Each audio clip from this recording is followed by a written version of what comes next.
Yeah.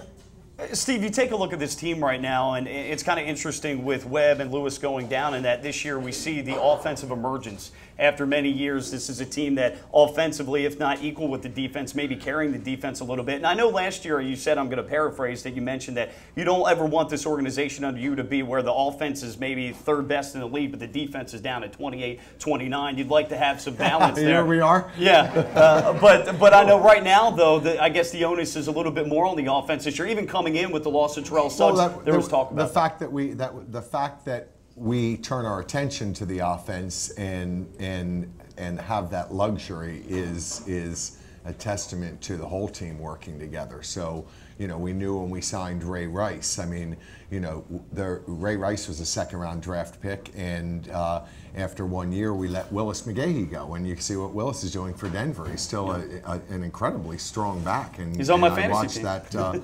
Well. You were doing great in the second half of the game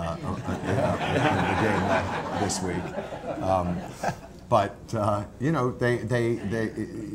you've got guys like Bernard Pierce that we drafted in the third round. They think he's going to be a superstar. Ozzie said he thinks he's 100-yard a game back, and so as unpopular as it was, there was a prospect in the offseason that we wouldn't sign Ray Rice because we couldn't. The contracts are going through the roof. And we liked Anthony Allen and Damian Barry, and then we drafted Pierce, but we ended up re-upping him. So there's only so much money to go around, and we've invested a lot of money and a lot of early round draft picks in the offense. And so, you know, it's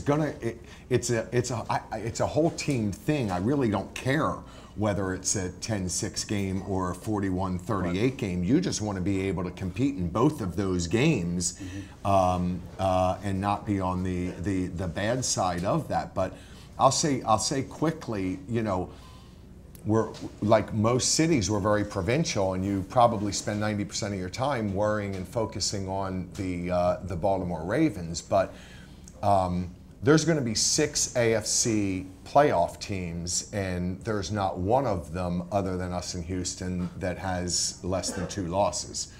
They're all 500 or worse. There's 7 teams with 3 losses, and us in Houston with 1. And Steve, real quick, I mean, it's just amazing what the league is transgressed to. In the last 15 years, 10 or more teams have come out of mediocrity or less than 500 to make it to the playoffs. So you're just seeing in 15 years, 10 teams, and you have those 12 teams that make it every year.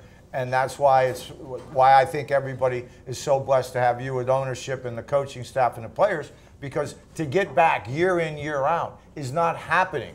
No. Like it used to in my generation, even the 70s and 80s. It slowly got out of it in the 90s, and you just don't have it. So in order to do it, it gets harder and harder, and you just see what's happening. Yeah, we have an opportunity now to continue that separation, and need to say Houston's a big game. They're one of the best teams.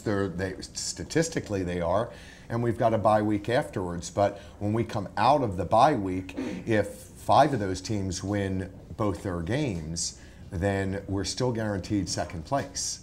The worst we can do 2 weeks from now with 1 loss and a bye is still second place in the AFC. And that's what my point is that in the next 5 weeks, the Ravens can go 2-3, and everybody will be dying over it, and me included, but we're still going to be 7-4. And in college basketball, Coach, you look at it the same way. Get to the dance, because once you get to the dance, if you run off, 6 or 7 in a row, that's it.